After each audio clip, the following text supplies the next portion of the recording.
Overhyped, overrated, underwhelming. These are some of the reviews that we've recently seen popping up around Streamsong Resort, arguably one of the most popular and famous golf resorts in the country, if not the world. And to us, having just recently experienced Streamsong, we wanted to dig in and see if there was really any truth to this. And I will start off by saying this is in no way a sponsored episode. Streamsong didn't pay us a single penny to play their courses or review their courses. But we had the unique opportunity of going down there and playing and staying on the grounds, experiencing everything, the food, the amenities. We got to experience it all, and because it was something that we had wanted to do for a very long time because we had heard a lot of great things.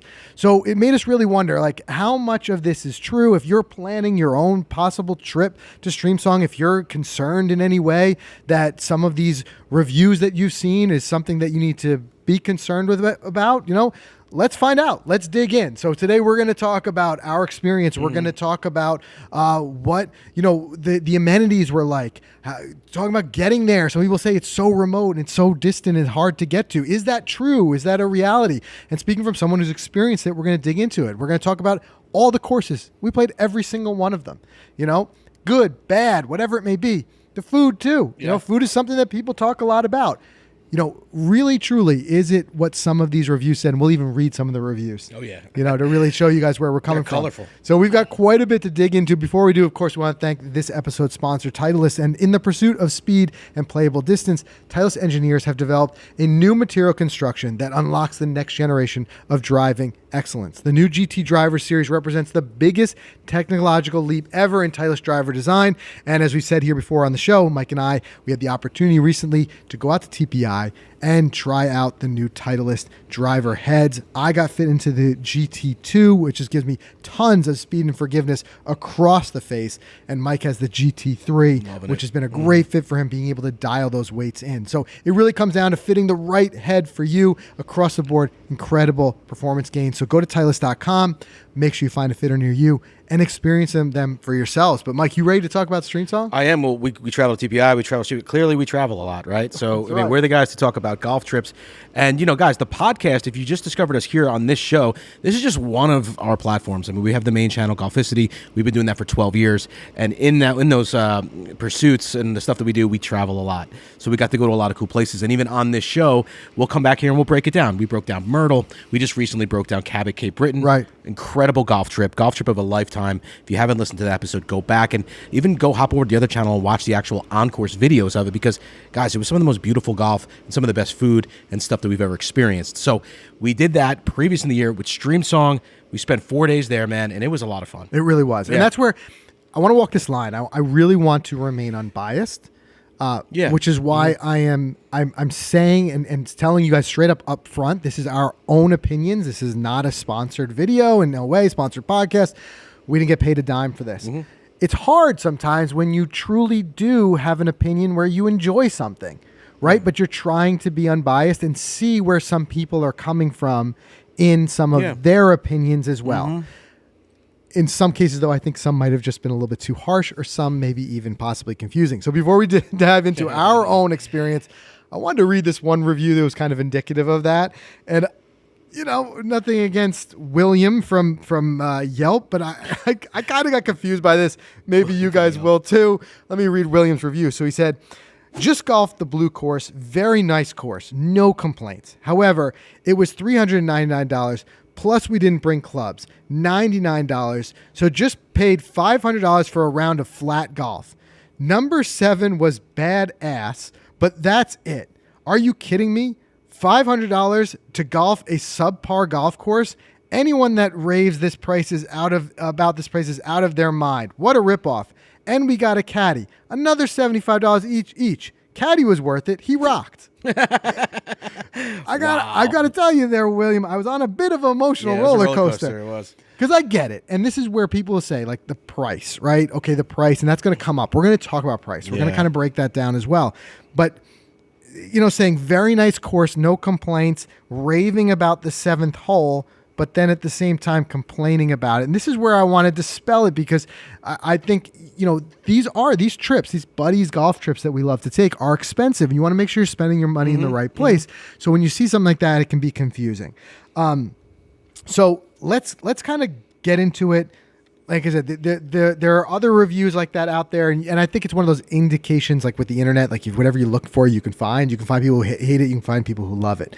Right. So let's just talk about our experience going forward, and we'll talk about each part of that and whether we think it's the value. Because I think one common theme that we're going to come back to is that there is no getting around or us trying to, kind of sidestep the fact that it is not a cheap trip.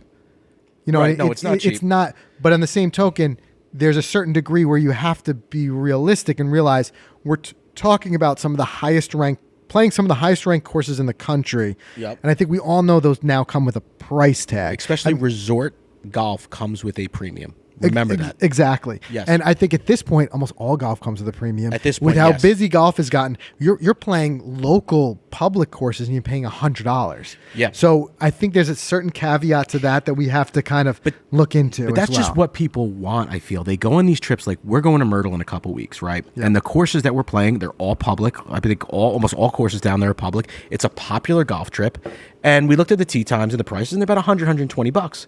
But remember, you have to get into your car, wherever you're staying, drive to this course, and play it like a local public course. Streamsong, you're on property. Right. There's shuttles. We're going to talk about everything, all the amenities, but that's what you're paying a premium for. Well, and I also want to talk about, there is a good comparison we did to another famous golf resort that is significantly more money. And yet you don't hear that very often. So I think there's a way that it gets kind of a bad rep of being expensive, when in reality it's more middle ground than most people think. Right. Let's talk about our experience, though. Let's go through this step by step. So the first thing was, the day we get there, I want to talk about the black course first. Yep. Okay. So we arrived there. And one thing that is interesting to know, and this is something that I've quickly learned, is that although it's a big resort, not everything is as far away from each other as I had originally thought. I had thought, because the black course, when you look at pictures, it looks like it's on a different planet as compared to the red and the blue courses. However, it is only, maybe a mile. In fact, there's certain parts where they back up to each other, and you can see one course from the other. I remember being able to see the black course while we were playing. I think it was like third red hole, and our host was like, "See, that's the clubhouse." So it's within eyeball distance. It's closer than you think. At the black course, though, starting with, you do have and like I said, I want this kind of be like for anyone who's planning a trip there, haven't been there, we're gonna go over everything that's there so you can kind of get the layout and lay of the land. At the black course, you've got a fantastic warm-up facility with the range, but you also have something that I really like, which is this kind of very informal, I wouldn't call it a short course, I'd call it more of a warm-up course. They have something called the Roundabout. And what it is, it's a very small little loop that, unlike the short course, the chain, which we'll get to in a minute, which requires tee times and things like that, anyone who's warming up can just go out and just take their turn playing the Roundabout. And it gives you an opportunity to start to feel for some of the approach shots, how the greens are going to feel when you're out there. The turf you're striking into is different. Exactly. So I thought that was something that doesn't get as much attention as it should, as an additional amenity there. No doubt. I mean, we spent a good time on there because we had some time to kill. So we went to that Roundabout for sure, and I'm glad we did, because that's a unique course. Absolutely. So then getting into it, you also have there the clubhouse. Beautiful clubhouse. You have it's got the what do you call it? Floor to ceiling, glass, wall. Again, looks like you're on a different planet. Very futuristic, very cool. This is where we can kind of start to weave in our own experience with the food. So we ended up, before we went out, we got a chance to have lunch there. Right. And just fantastic. I had a poke bowl. Do you remember you had the poke bowl as well? Just a very good lunch in there. That's called the Bone Valley Tavern. Yes. That place is legit. It is. And we went into this before in our extended videos we did on our main channel about this, but the reason it's the Bone Valley Tavern is because the whole area is called the Bone Valley. Just we could go into a whole podcast separately on this, but just to give a basic overview, this is an area that was done for a lot of mining, which is why the land ends up shaped the way it is. And obviously, as part of that mining, a lot of fossils and things were found, and it's cool. They feature them around the resort, hence the Bone Valley. But I was looking at some of the reviews, and I think one of the reviews that came back and in a negative light with for some people, with the black course was specifically focused on the greens. Yep. A common theme I saw amongst a lot of reviews out there were people who just thought the greens were too much undulation. These are huge, massively huge greens with lots of big breaks in them, and it wouldn't be out of line to possibly 4-putt one of these greens, right? And this is where, too, the kind of the theme that we started to develop about being there was being that each course kind of added its own little flair. And if you hate putting, if you're a terrible putter, you're the black is probably not going to be your favorite course. If you love putting and you love the challenge of putting, a lot of people identify the black as their favorite course for that reason. Yeah, I could see that. And you got to love putting. You know what I mean? Which is interesting enough. Like, I got to ask you this. Would you rather small postage stamped greens that are flat or super large greens that are undulating? I would say I'm never going to, and for me personally, and you guys can tell us what you think in the comments, I'm never a flat green guy. Yeah. I need characteristics. I need some character to it. And while there is no denying that there's a lot of undulation in the greens of the black course, I'd no way do I think of it like cartoonish or a circus. You could still score. To me, and as you said before, we've traveled a lot. We've had a very good fortune of playing a lot of places. It reminds me of the old course. Sure. Right? Where television never quite gives it, the real scale of just how crazy undulated those greens are. Yet I don't see anyone saying, I'm not playing the old course. Those greens are too crazy. Right, exactly. No one says that. Exactly. So I think in that way, to me, it's not necessarily a fair assessment to say the greens are too wild. But it is a fair assessment to say if you're someone who just struggles with your putting, you don't like that, maybe it's not the style for you. And weigh that in to your decision of whether you're going to go there and play the black or not. Right. Right?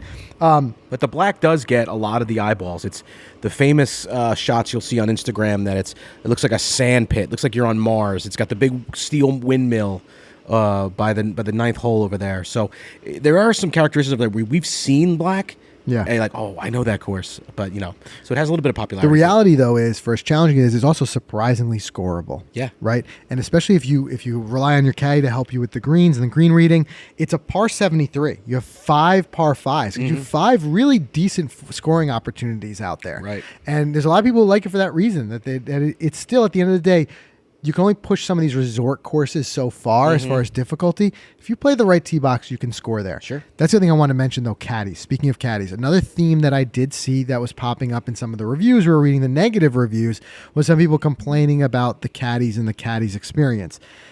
It's a very hard thing to judge because it could be just someone could end up having just a caddy on a bad day, or maybe they just don't jive from a personality standpoint. But even reading that review from William, where he was saying, he 1-star review, but he said the caddies were worth it, I would say that sentiment aligns more with what we have experienced. We ended up with a great caddy, Barry, who really helped us navigate those greens, and I don't think he gave us one bad read. No, I don't think so either, man. He was like a Streamsong lifer. And he was great. And you're right. I think it's just a personal either preference or you're not jiving with that person. We've all had bad caddies at regular courses. We've had great It can happen anywhere. Anywhere. What I can say is for us, if we're giving you our personal opinion, we only had one caddy through our trip. We had Barry throughout our trip. So I can only attest to what I had there, and Barry was awesome. Right. I don't know. I didn't get a chance to go through the caddy shack and play with every guy. So this is where we can kind of crowdsource it. You guys let us know in the comments, good or bad. If you've been to Streamsong and you've played, what was your experience with the caddies? Yeah. Let's kind of crowdsource that one. For us, it was only good. Exactly. And I'll take it a step further. What's your experience when you're traveling on these buddies trips? Do you go for the caddy when you're new, we've never seen the course before? Does it enhance your experience? Yeah. Or does it kind of work against you? I'm curious there. And the only other thing I can add to it was I could say, even though we only had one caddy while we were out playing the courses we're going to talk about here, we did get a chance to chat it up with a lot of the other caddies before we went out, and I would say their vibes were great. Yeah. There was one guy who was hilarious. He's showing me like this funny shirt he had on. He was telling me all these stories. So I didn't go out there and read greens with them, but the vibe was awesome. Yeah, right. I was good there. So that's kind of the take on the caddies. The other thing is, what I personally liked, and going back again, if the greens are the primary complaint, what I personally liked about it was that there was quite a bit of diversity still to the greens. You had the famous punch bowl green, which was just, yes, in a lot of ways, it's a novelty for us who don't play punch bowl greens often. Right. but it was cool now. It was different. You know what I mean? And the greens being so big, you hit your greens and regulations. You want to get your greens and regulation number up, this is the place to do it because they're huge. But then you have to putt, and that's a part of the game. Yeah, no, huge greens, but you got to navigate it. And overall, the course itself, before getting up to the greens, I thought was fair. I thought it was wide enough. I didn't think there was much error. Like you didn't get in much trouble. There's no trees on the course, from what I remember. Right. The main thing you're dealing with is sand. You're in sand pit. Right. You know, you just got to figure out how to get through that sand. Yeah. One thing I will say is part of that, and you know, a thing to prepare yourself for, is if you play in that hot Florida sun, the black gets very hot. Yeah. There's no protection from trees, like you mentioned, no shade, and it just bakes that sand, and now you got the heat working from both directions. Yep. So, you know, again, try and, like I say, be fair and unbiased. If you're someone who doesn't enjoy heat, maybe there's certain months don't play there because you're going to bake. There's no doubt about it.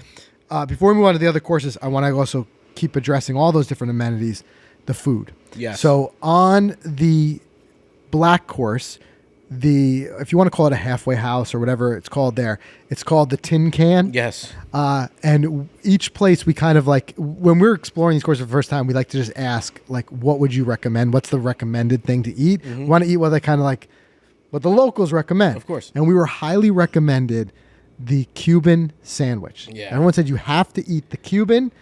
And I think it's awesome because for guys who are very used to just getting a hot dog or a hamburger, it's nice to see some different variety. And we're going to talk more about the variety because each course had a different menu, which is cool. They did. But what did you think of the Cuban? Cuban was great. You know, especially like, you know, that late into the round, you know, you're getting kind of beat up on some holes, and then you get to this halfway house and you get something like that. I remember it being delicious. Yeah. I do remember that. And it was like, it was the fuel I needed to get through that back nine. It was hot. It was fresh. Good, man. And so try the Cuban. Let's just leave it there. At the Tin Can. Tin Can, playing there, try the Cuban. But it wasn't the best halfway house food there. No, and we disagree on what the best was. We do disagree. We're going to roll into that in just a second. I want to wrap up the black course by saying after playing the black, we went and we had dinner then in the Bone Valley Tavern. Back to the Bone Valley. So it's got a very like loose, like kind of relaxed lunch feel early on, becomes a more fancier, I would say, restaurant in the evening. So great steak. Great steak. Known for the steak. The can't miss, though. Put it on your list. Order the tuna nachos appetizer. It was stacked. It was one of those ones like take a picture, send it home to my wife, be like, you're not going to believe what I'm eating right now. Ridiculous looking. And it was just tuna, raw ahi tuna piled high on this huge thing of like these homemade nachos. I'm getting hungry thinking about it. It's a can't miss. Yeah. You got to try it. Tuna poke bowl afternoon, tuna nachos at night. Exactly. Great day. So, working our way through, I want to talk about the different courses. Then I want to talk after that about the transportation, because I know that's a thing that comes up in a lot of the reviews. And I want to talk about the amenities. But let's move on really quick and hit these courses, especially for anyone out there who's planning a trip there. The next one we played was the blue course. Right. And in my opinion, I think it is, and if there's one that you guys think is better, let us know in the comments. But I think it's the best opening tee shot in the entire state of Florida. I like that. I mean, I haven't played enough Florida golf, but from what's out there and what I could see, that elevation way you're up on that mountain, it's just so good. Streamsong blue #1 hole tee shot is money. It is, and the course is, and this is objectively a fantastic golf course. I mean, at the end of the day, I'm not, and this is where too, I don't want to sound like it's just giving it an overly glowing review just for the sake of it. Sure. But in the same token, I'm thinking like, where else are you going to be able to play? The absolute top names in course design right now, you could argue are Corin Crenshaw, Tom Doak, and Gil Hanse. And it's Streamsong, you get them all. Get them all. Right? So the black course was Gil Hanse. Now we're moving on to a Tom Doak course. Right. You know, a guy who's done some of the most talked about golf courses in the country. Now, some of the hottest golf courses in the country are Tom Doak courses, and this is one of them. And I think throughout the course, I think it was awesome the way that Tom Doak kind of weaved in this elevation change. And interesting, kind of going again back to that comment we read in the review about, and this is something I've heard other people say, is that it's flat, right? Right. To me, it was anything but, right? I go to Florida full well expecting flat golf courses. Florida, for the most part, is a flat state. It's a flat golf. But we were, throughout playing the red and the blue, we were navigating these huge dunes that were created from that mining process, starting with that first tee shot where you're 100 feet elevated into the air, driving, towards this short par 4. But one thing that we found really interesting was, although it's much more gradual, we found this interesting little tidbit out while we were there. The black course actually has more elevation. Yeah, I didn't know that. Than the blue, and because you feel it at the blue and the red because of that quick elevation. But if you look over the entire course, the black feels more flat, but there are parts of the course that are you're working your way with more elevation. So kind of weaving in the day and the food, we started the day that morning that we played the Blue by the Way with a quick breakfast at the Fin and Feather, which is located in the main resort. And I thought that was fantastic for grab and go. It was great. Quick in and out. Yeah, I mean, they know. I think one thing Streamsong knows well is golfers, right? Right. With the 3 halfway houses we're going to talk about, and then this place right in the main lodge, which they had a great buffet. You could just grab, like you said, go. We hit it every morning. And if you had like a big day ahead of you and you needed something big, like a big omelet or something, you wanted to fill up, that place was ideal. Absolutely. But if you needed to get to your tee time, there it was. Right. Like I said, we'll talk about the shuttles that get you there in a second. But staying on this course. Where does this rank, by the way, in the state? Public courses. Was it number? So the highest ranked course in the state is TPC Sawgrass. Right. Right behind that is Red. Which is next. Okay. Red is technically the highest ranked course out of all of these. They're all ranked in the top 10 in the state, which is, again, why it comes back to saying, and not sugarcoating this, these are great golf courses. Mm-hmm. One thing that we did find interesting was we made it a point while we were there to keep asking people what their favorite course was. And it didn't just always come back red, the highest rank. All different. A lot of guys love black because it's so different, and the greens are their own challenge. A lot of guys love blue because it was a very interesting fair test. It was really approach shot kind of course, and Red was a great course if you drive the ball really well. Yeah, right. But going back to the blue course, a lot more similarities to the Red. They're kind of sister courses. They sit on the same kind of land. Mm-hmm. You see the differences because of the different designers, but there's a lot of similarities there. One similarity is that the greens are vastly different than the black. Yep. They're much smaller, but they're in no way flat. They're nowhere near as undulating as the black is, but they're not flat greens. Yeah. But overall, we could do an entire episode on each of these courses. I want to kind of hit the highlights. I think my biggest highlight was the blue course was tough but fair.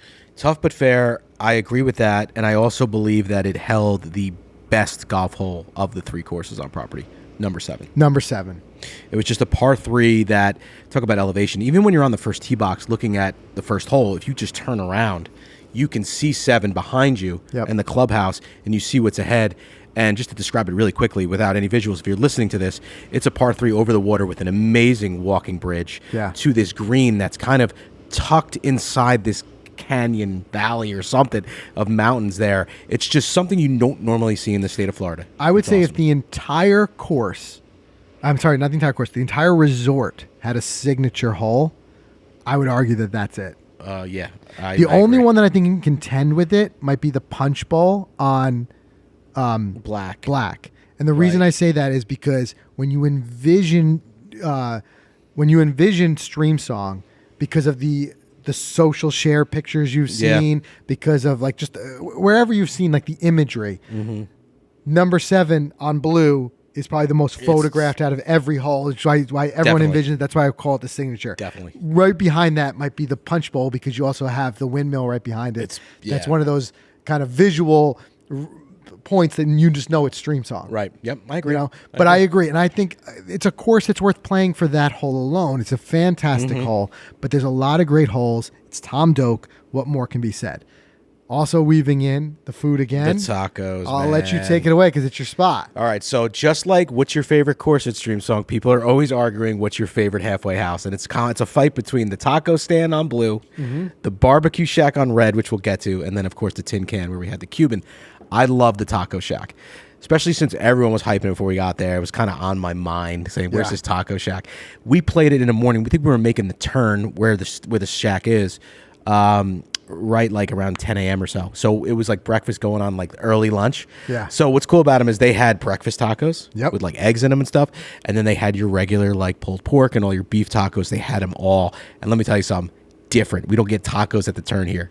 At least not where we play. No, so I and love authentic tacos too. We're not talking about like your like school cafeteria. Yeah, I mean they're making them in front of you. They're good. And here's a little pro tip: ask nicely, and they will let you mix and match. If you're between two, yeah, they'll give you one of right. one and one of the other. Sometimes if you ask nicely, That's what we did. We found that, but absolutely fantastic tacos. And then we round it out again. I want to weave in because I think resort golf is this. You're playing golf and you're eating, you're drinking, you're having a good time, right?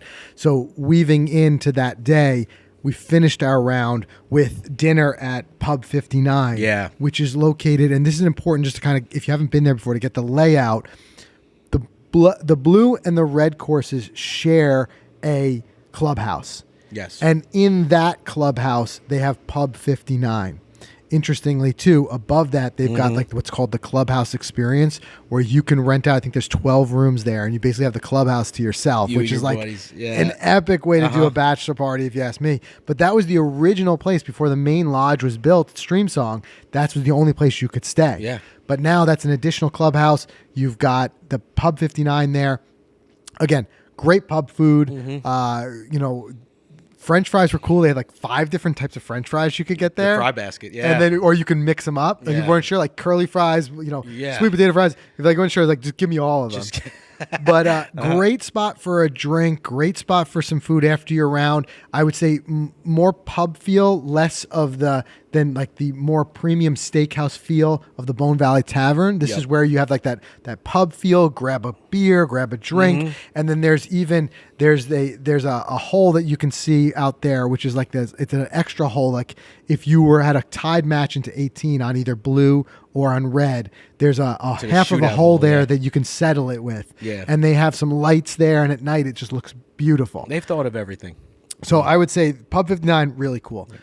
Still a lot to cover, so let's move on to the red course. The next day we played the red course. Now this is a Core and Crenshaw, and it is like I said, the highest ranked there, but doesn't necessarily mean it's everyone's favorite. No, you're right. It doesn't. I mean, again, different, unique. This one I believe plays kind of with blue. One of them kind of surrounds one of them, the ones inside of it, right? Blue and red. So you'll see a lot of similar shots, but like you said before, I think if you drive the ball well, the red course is for you. Absolutely. Wider. Narrower. Well, a bigger reason for that, and this is kind of a signature of Core and Crenshaw. If you've played Core and Crenshaw courses before, you kind of know this. They're notorious for like the par 4.5s, meaning that what you're going to get out there are a lot of long, very difficult par 4s that almost feel like a par 4.5. But they're going to kind of balance that out really nicely with a bunch of short par 5s that feel like a 4.5. So birdie opportunities to kind of work hand in hand with the bogey opportunities that are out there. So you see a lot of that. And that's where, again, it comes back to a lot of tough but fair. It's a difficult golf course, no doubt. Being still a resort course, it's not going to push you too far, but you still want to rely on your caddies for your lines. It's got a lot of the elevation that we talked about, being a sister course with the blue. You're going to have plenty of places where you're going to be up and down elevated tee boxes, etc. Some carries over water in different spots. I loved the opening stretch there. You had a tough par 4 starting out, then an easier par 5, and then a short par 4 coming back. It just kind of warms you right into the course. And you had the big hole out for Eagle. Yeah, it was a 4th hole or so, 4th or 5th hole. It was like, 60, 70 yards.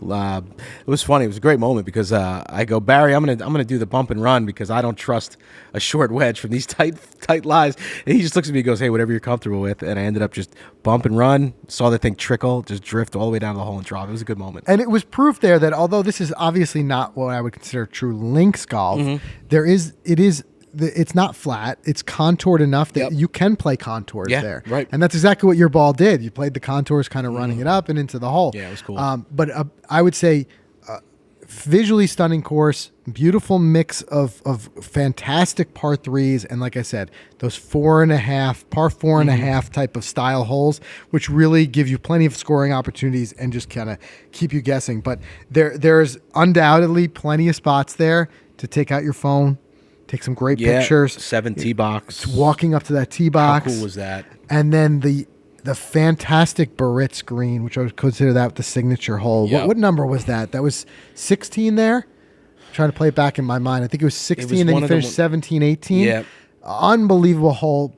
It is sits right next to the signature 7th hole on the blue course. Yeah. Shares some of the visual look to it, but it has a really interesting Barrett's green, which has this big dip in the middle. It's like 3 wood some days, 7 iron other days. And that's where, too, again, if I'm at a resort and I'm going to be playing courses more than once, I want pinnable locations that I don't feel like I'm playing the same course over and over. I can hit some different shots. So really cool. We'll talk about the food there, and then we'll move on to the short course. This was my personal favorite. This one hit you in all the feels, the barbecue man. shack. Yeah. Oh, yeah. Smoker out back. Right? Because it's rare, especially here living in the Northeast. We don't get a lot of legit barbecue. Nah, we don't. Right? And this was the smoker is right out back. They're smoking the meat right there, and they put together these great little barbecue cups with the different sauce options that they have. And this is where you can go back and try it again, try some different ones. The coleslaw, and you just feel like I should not be eating this good on a golf course. Seriously. I should not be eating this good. Right. So just a fantastic golf and food experience there. No doubt about it. No doubt. Let's talk quickly about the chain, because that's also the latest offering. Yep. So already 3 fantastic golf courses, a lot of golf that can be played on the property. And then if you round that out with the Roundabout, which you talked about, is another opportunity to play some golf. But the most recent addition is the chain, and we were there just before the chain was opening to the public. Yep. They were letting some preview play happen, so we got to do a little bit of preview play there. We didn't get to play all 19 holes because they weren't all open yet, but there was a small loop that was open, and we were able to get out there. We got and the feel of it. We were, there's other people out there playing it as well. Short course vibe. Yeah. This is where no kind of rules out there. You could be playing shoes off, playing a big group. That's what we love from short courses. Yeah, I love it. And, I think all resort courses are now, trending in this direction. They have some extra property. They think about putting in a short course is giving resort guests just another activity to do, right? I mean, we played the Cradle at Pinehurst, the Baths at Whistling Straits, and now the chain here, which, again, man, I thought it was cool. There was no tee boxes. You kind of make up your own tee box in between the chains, which is great. You can have variety there, which I love, is because if this is something you're just going to play with your buddies maybe in between rounds and you play it multiple times while you're there, you can have a different feel. And not only were there no tee boxes, there was no par. Yes. Right? And we made the silly mistake, and hopefully learn from us, of just bringing our wedges out there. Yeah, big and mistake. There's one hole that can play almost over 300 yards. Yeah, oops. So the cool thing was they do have 2 chains set in the ground, and the chains are about 100 yards in distance, effectively making, if you can visualize this, a 100-yard long tee box. Yeah. So the green being in place of where it is, like take, for example, the first hole, you can go to the front chain and play it something like 50 yards, right, or to the back chain and play it 150. Yeah. Right? So it's like you got a lot of different shots you can in there, or some people will play it from the front chain and you can play it almost as a putting course and putt it up. That's true. You could do that. In a lot of the holes. I think the holes. way we were doing is if you won the hole, you got to pick your tee box. And that's kind of like the way we were suggested to play it by others who were there. It's like, and it makes it a new way of playing match play, where it's saying, if I win the hole, on the next hole, I get to pick where we tee off, so I can kind of tee it to my strengths. Yeah. But huge amount of variety there. Another Core and Crenshaw design. So it has, even though it's a short course, it has the chops of having a world-renowned course design pedigree. Yep. In there, mixed in, you have another punch bowl green. You've got some different water features that are worked in as well. So it's a really interesting short course, and I would put it up there in the argument of one of the best new short courses in the country. Yeah, I would the same. They have their own food there, which I don't think we went to because it was bucket. The bucket. We were like later in the day, and we weren't hungry at that point. But I think you almost had an ace on the chain. Would that have counted? Listen, I count an ace anywhere. It's true. If you it's pick your own tee box, I think it still counts because an ace is an ace is an ace. Ace is an ace. Yeah. But it was a cool vibe. Like I said, we saw a lot of groups out there playing together in big groups. A lot of match play settled out there. Yeah, you've got the bucket where they have drinks and stuff that you can take out there with you, and next to the bucket is a huge putting green. Yeah, where they very similar to what we saw at Pinehurst. Yep. Right? Where you have, next to the Cradle, you've got the Thistle Dew, which is a big putting green, and you can have different putting holes. You've got that there as well. That's going to bring us into talking about the location and the transportation, because I know that's a concern of some people. Sure. Let's do a quick break here. Let's do a word from our sponsor, and then I want to get into that as well as talk about the actual amenities that are there. All right, when we're talking golf trips, we talk about being prepared, packing, bringing the right stuff. And FootJoy is easily the leader in performance golf rainwear with their new Hydro Series line of rain jackets. I mean, they're raising their rain game even higher. I mean, real golfers, we want to make every day playable. And if we're going on golf trips like this, we want to make sure that we're all set because we're away. We can't control the weather. So if we have a tee time, we're playing it. And you guys have to check out the entire lineup. So the DryJoy Select, which is the best of the best, the lightest, the most waterproof, breathable. It's so lightweight. You throw it in your bag. And the Hydro Light X as well. It's even the Hydro Tour, a little less light, but it just keeps you a little bit warmer when it's cool out, as well as protecting you from all that rain. So the people at FootJoy have thought of everything to keep you warm and dry. You need to go check it out for yourself by visiting footjoy.com. Check out the whole Hydro Series lineup and play in any condition, anytime, anywhere. Okay, so the reason we have to talk about transportation and location is because, admittedly, before we got to experience it, it was fully seeped into my consciousness as well. Because I think it's a complaint you hear a lot of people say is that, oh, you're going to Streamsong, it's in the middle of nowhere, right? Right. So you hear that and you start to worry, well, this is going to be hard to get to. It's inaccessible. It's the middle of nowhere. And there's a part of that that's true. Right? It's true. There's a certain degree of that that's true. Well, one thing I will say is that we're seeing a massive boom in general and a trend in golf resorts of being more hard to get to destinations. In fact, Cabot, who's another one that we've broken down here before and talked about, is making an entire business out of it. Yeah. Out of going the route of not worrying about having it being very accessible, making it a little bit more distant and more of a journey out of it. The reason why I say that Streamsong is kind of split between the two is the reality is it's really not that hard to get to, right? So you can fly into, like we did, if you fly into Tampa, it's a 1 hour drive. If you fly into Orlando, it's a 2 hour drive.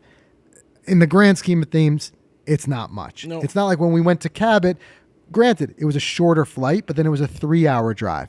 I still did put that in the category of being not too inconvenient because all told, it's not a bad trip. Right.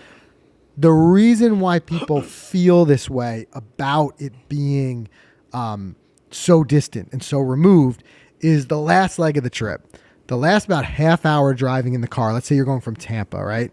The last half hour, there's nothing. Nothing. It's the middle of nowhere. There's nothing there, which is good and it's bad. It's going to feel remote for those who want to feel remote. The reality is it's not like you're driving 5 hours into the wilderness, you know? Right. Keep in mind, it does put it distant enough that you're really not leaving the resort for your food or entertainment. There's nothing there. You'd have to drive back to Tampa, basically, in order to get that. So that puts a big weight on how good really is the amenity, the food, and the lodging. This is why we're talking about that. Is there really a reason, if you're planning a trip, that you feel like we're going to need to leave the facility? Yeah, I mean, Streamsong's like a private island. Once you go on it, you're not leaving. Right. Yeah. Yeah, it is there. That being said, that's the transportation to Streamsong. While you're there at Streamsong, there's also transportation to consider because the courses are a little bit, like I said, there's the main lodge. And then to get to the courses, you can't walk there. Right. It's too far to walk, but too close maybe to get in your car. Yeah. And that's where these shuttles come in. So they've got shuttles running constantly from the main lodge to the courses. And at those other courses are those additional restaurants we talked about. Pub 59, the Bone Valley Tavern. So cool thing is they've got their... especially at the lodge, this huge display that shows where exactly all the shuttles are and when the next one's arriving. Super simple to navigate. Big shuttles, jump on. And the nice thing, too, is you don't have to worry. Like, let's say if you're making it a little bit more fun and you've had a couple of drinks at the Fin and Feather before you head over. No worrying about that and being irresponsible and getting in a car. You hop in the shuttle, takes you around. Or even if you had some drinks after you're around. Right. I mean, this is a trip you definitely don't need a rental car for. Right. You don't. Other than getting there. I mean, you can Uber or taxi to the resort and stay there, Uber back. Right. That's fine. I even thought that they provided shuttles. I may be wrong. We had a rented car. We didn't get to experience one, so we can't say for sure. Right. But yeah. But once we got there, our car didn't move again. You know, we had the ability just to get on shuttles and go wherever we wanted. So I would say it's about a 5 minute, keep this in mind, it's about a 5 minute shuttle ride to each of the courses, equidistant to blue, black, whatever, red. But the good news is Chain is walking distance. It's located directly next to the main lodge. So you can walk over to the Chain. You can walk over to the Bucket, which is next to the Chain, both the little food stand and the putting facility there. Right. So that's your location. I want to talk quickly about amenities, and then I want to talk about some of what we would consider the cons of the location. Because I don't want, it's like I said, as much as it's hard to be appeared as unbiased when you did enjoy it as much as we did. That's our honest opinion. We enjoyed it quite a bit, but I want to be realistic and say what maybe could have been done better.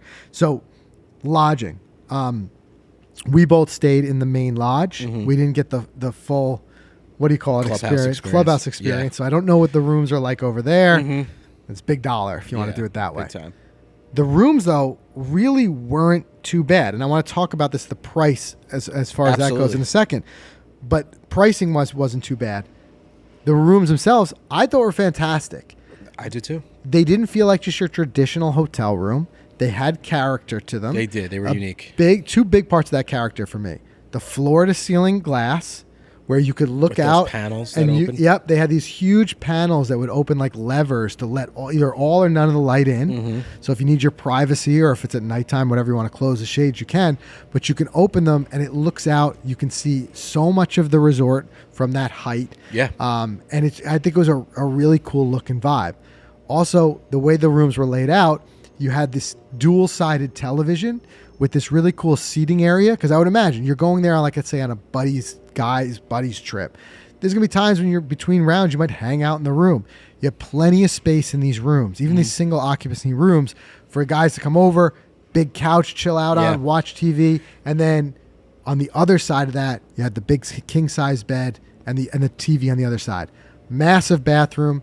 Really nothing to complain about with those rooms. I thought they're fantastic. No, I wonder if guys share the rooms, just to kind of cut costs. I wonder if they're allowed to, Well, it's a great question. What I didn't know, and you guys can share in the comments if you've experienced this, if they've got the double queens as well as another option. Or we each had our own couch. room with its own bed. Yeah. I'm not sure if they do, but maybe they do. Maybe they do. Right? But either way, rooms were great. Yeah, nice, rooms were comfortable amenities. Really nothing to complain about. And it's right in that main lodge, which there in the lodge, you've got multiple different... We ate at the Fin and Feather because we really enjoyed it. But you also had on the rooftop, you had that rooftop bar. I think it's called the 360 or something. Where you could see the Chain. You could see so much of the resort up there. Grab a drink, outdoor seating, indoor seating. Yep. Really no complaints there. Yeah, I mean, they thought of everything, especially at that main lodge. I mean, that back area where they had the fire pits and the cornhole, and there wasn't even a floating island green. Yeah. They thought of everything that we can throw at your buddy's trip. Right. It is, as you said earlier, designed and built for golfers. That's it. So let's talk about some of those cons and why some of that like I said, you got to really understand what's personal preference versus what's legitimate in some of these reviews. And again, reading through some of the reviews, I think where it came down to is like people saying overhyped, overrated. It's because at the end of the day, it's still a premium resort. It's still not cheap. It's going to cost you money.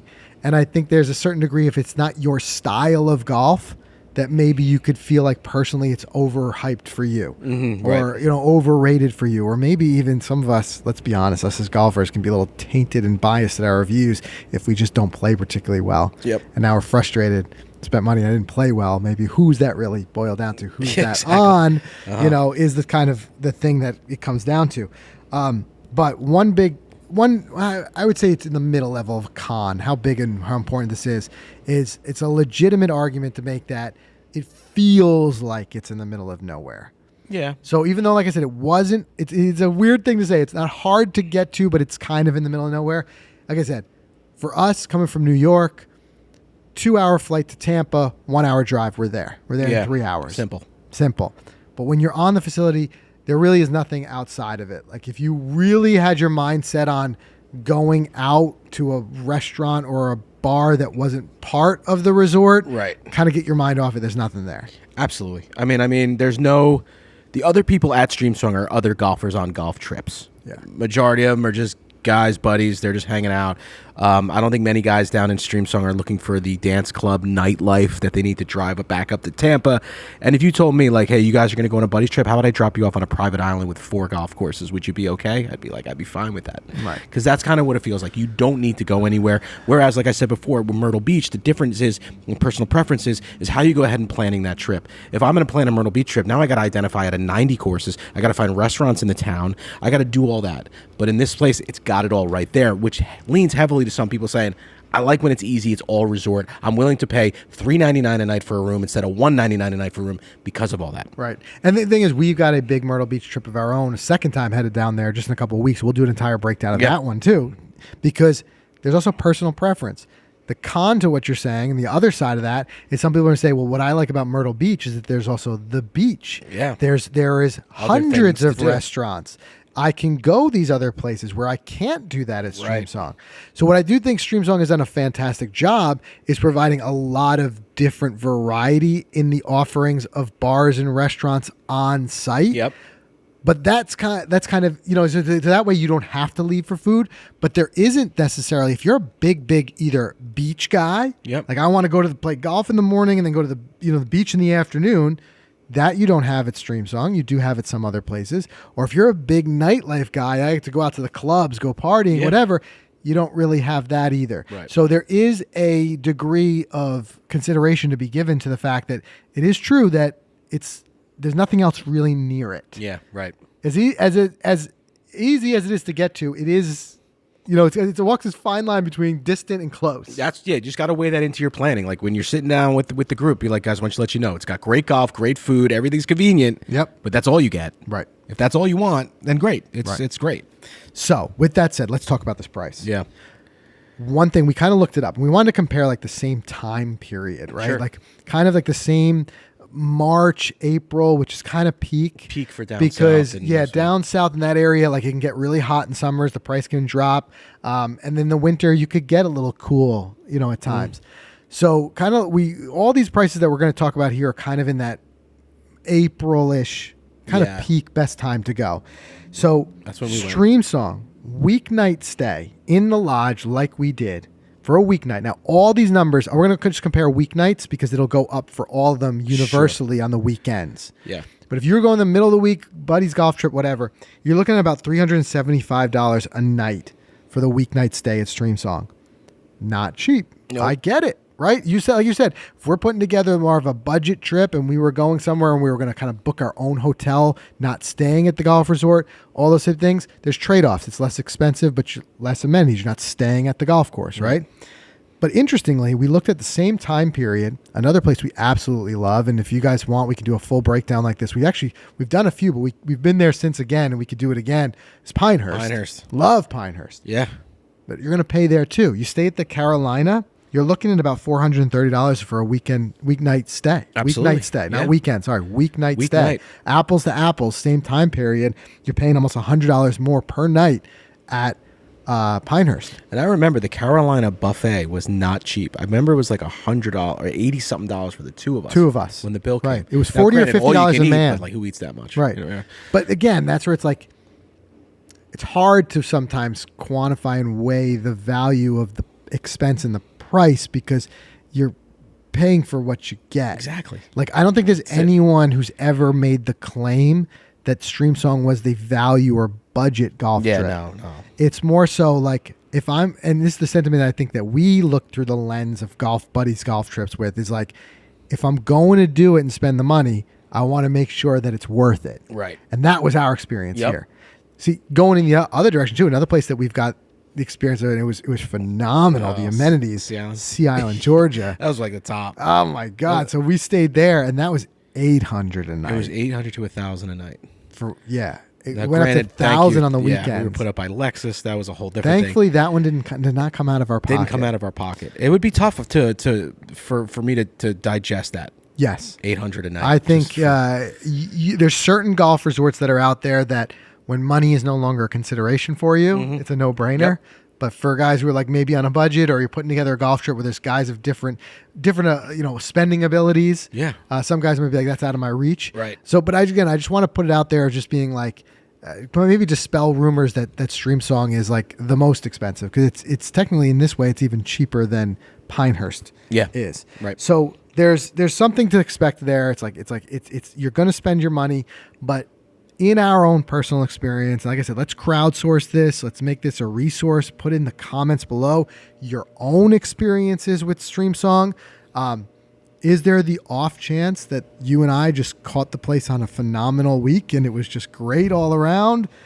Maybe. But I mean, how much really does a golf course and does rooms change from I was going to say everything was great. So I don't know. Right. It wasn't just luck. So in a nutshell, yes, it was expensive, but I would not, and like my personal opinion, I think you agree with me, I would not put this into a category of being overhyped or what was the other, overrated.